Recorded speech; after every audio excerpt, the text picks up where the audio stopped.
वो ऐसे खिलाड़ी, साउथ अफ्रीका के खिलाफ उनका एक और मैच सेमीफाइनल था हीरो कप का, 93 की बात है, और उस समय इंडिया केवल 195 रन मार पाई।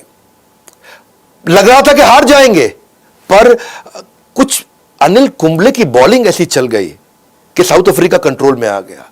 उधर फील्डिंग भी बहुत अच्छी चल रही थी, जडेजा उन दिनों फॉर्म में थे, अजरुद्दीन फॉर्म में चल रहे थे, और फील्डिंग जबरदस्त होने के कारण साउथ अफ्रीका को काफी कंट्रोल कर लिया। बहरहाल आखिरी ओवर आ गया, 6 बॉल पे 6 रन साउथ अफ्रीका को चाहिए। अजरुद्दीन सबसे पूछे कौन करेगा आखिरी ओवर, कोई नहीं आगे आया, क्योंकि हार की घंटी अपने गले में बांधने को कोई तैयार नहीं था, कोई आगे नहीं आया। तेंदुलकर ने वॉलंटियर किया कि ठीक है, 6 बॉल पे 6 रन आखिरी ओवर मैं करूंगा। और तेंदुलकर ने उस समय ऐसी बॉलिंग करी कि उन्होंने पहली 5 बॉल पे खाली 2 ही रन दिए, 6 चाहिए थे, 2 रन चले गए थे, आखिरी बॉल 4 और मारने थे।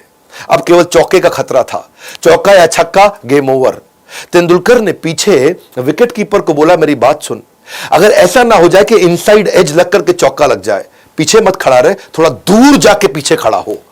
और जैसे उन्होंने विकेट कीपर को बोला दूर जाके पीछे खड़ा हो, इनसाइड एज का खतरा है, 1 रन 2 रन से मुझे कोई परेशानी नहीं। तेंदुलकर ने बॉल डाली और वही हुआ, इनसाइड एज लग गई। अब क्योंकि विकेट कीपर काफी डिस्टेंस पे रहा तो पकड़ पाया, नहीं तो वो चौका निकल जाता। तेंदुलकर की केवल बॉलिंग से मैच नहीं जिताया, उसने अपनी इंटेलिजेंस और जीनियस से भी इस मैच को जिताया। मार्क टेलर का कहना है कि हम टीम इंडिया से कभी नहीं हारे, हम तो सचिन तेंदुलकर से हारे हैं। तेंदुलकर हमेशा प्लान बी लेके चला करते थे। अब एक दफा शेन वॉर्न की बॉल पे वो आउट हो गए और लंबा रन मारना चाहते थे, भारत को उस समय उनकी बहुत जरूरत थी, पर वो जब शेन वॉर्न की बहुत भयंकर स्पिन बाहर से निकल के आती, 70 80 90 डिग्री तक घूम जाती थी। शेन वॉर्न तो स्पिनिंग के राजा हुआ करते थे, लेकिन ये आए, अपने आप को कमरे में लॉक कर लिया, 3 घंटे तक कमरे में बंद किया और क्या सोचे कि मैं हर डिलीवरी की स्ट्रैटेजी बना के जाऊंगा अगले मैच के लिए।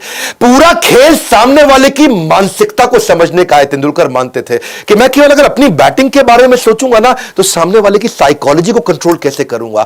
एक बॉल को खेलने के एक से ज्यादा तरीके होने चाहिए। तेंदुलकर एक बॉल को खेलने के कई तरीके लेके आए और सामने वाले की बॉलिंग को समझना, उसकी साइकोलॉजी को समझना, पूरा उसमें घुल जाना। तेंदुलकर इसमें मजबूत थे, जिंदगी भर अपनी स्ट्रेंथ पे आगे बढ़े। फास्ट बॉलर बनना चाहा करते थे, बचपन में सोचे मैं फास्ट बॉलर बनूंगा, लेकिन जब देखा कि बैटिंग अच्छी है तो बैटिंग पर स्टिक किया और अब दुनिया जानती है, इतिहास बन गया। कैप्टनसी में अच्छे नहीं थे, छोड़ दिया कैप्टनसी को, धोनी को आगे बढ़ाया। वीरेंद्र सहवाग का तो कहना है कि अगर कल मैं मर गया तो मुझे दुख नहीं होगा, क्योंकि मैं तेंदुलकर जैसे खिलाड़ी के साथ खेल चुका हूं।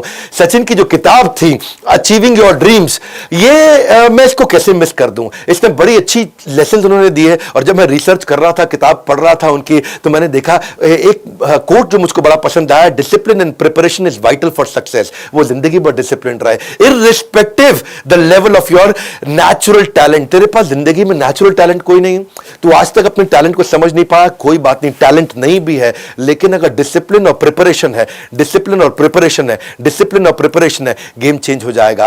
तेंदुलकर ने किताब में बोला कि सर्कमस्टेंसेस बदलते रहेंगे, बी विलिंग टू इवॉल्व।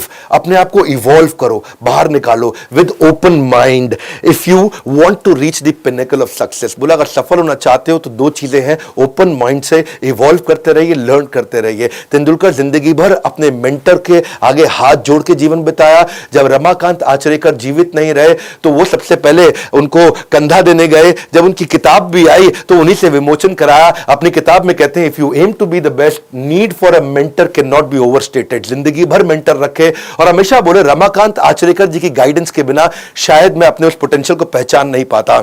ध्यान दीजिएगा, घनघोर अंधेरे में जब भी उजाले की आशा होगी, घनघोर अंधेरे में उजाले की आशा, वो रोशनी,